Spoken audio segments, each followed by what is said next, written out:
Hi 3-year-old friends and family, I hope this finds you all doing well. I miss everyone so much.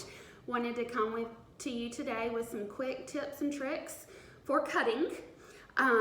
One is, and I know I showed you guys this one a couple weeks ago on the hand strengthening, but same thing, using the kitchen tongs to open and close and learning that concept of open and close, talking about opening and closing, because that's what they're gonna do with their hands, with their thumb when they're cutting, is open and close, open and close. So using these to pick things up. These are just some pom-poms that I had. You could use cotton balls or whatever you have around the house and pick them up and put them in. So open and close, open and close, just to get in that pattern of getting that good thumb extension. This is another little toy that I have. It's like a bug catcher, but you could do the same type concept. Only what I like about this is instead of using their whole hand like the kitchen tongs do, these are more like scissors in that their thumb goes in one hole and their fingers go in another. So it mimics that motion more without so much resistance. So if you have these at home, sometimes you can find them in craft stores or Walmart. Great little tool to have to work on pre-cutting skills, and same thing, you're just gonna pick something up with them and move it around. These are great for sensory bends as well. The next thing to work on pre-cutting skills is Play-Doh scissors. I promise they're safe. They don't cut anything but the Play-Doh, but they're a really great way to start cutting without having to worry about your curtains or hair or something that's not supposed to get cut, getting cut.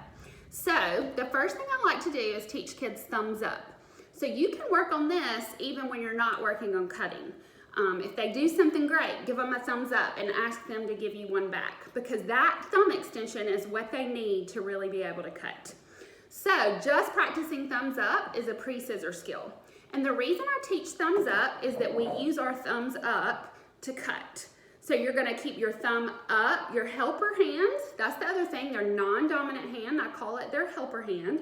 They're gonna put their helper hand on, and then they're gonna put their fingers in their scissors with their thumb on top. So their thumb is up. And then practice cutting the Play-Doh. And just snipping is great. Once they've mastered snipping the Play-Doh, you can have them cut all the way across the Play-Doh until they cut it into 2 pieces. And from there, again, thumbs up.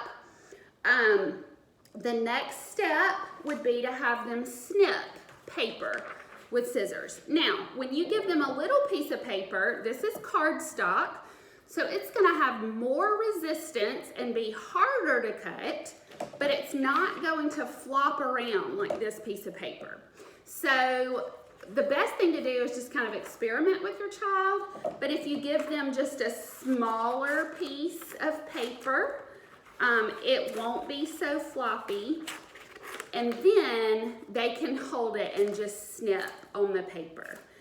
You can also do that on the cardstock. You just get more resistance on the cardstock because it's thicker. Once they can open and close and snip with their thumbs up, the next step is cutting on a line. Again, we want to give them a small line so that they're not wrestling with this big piece of paper with their little bitty hands.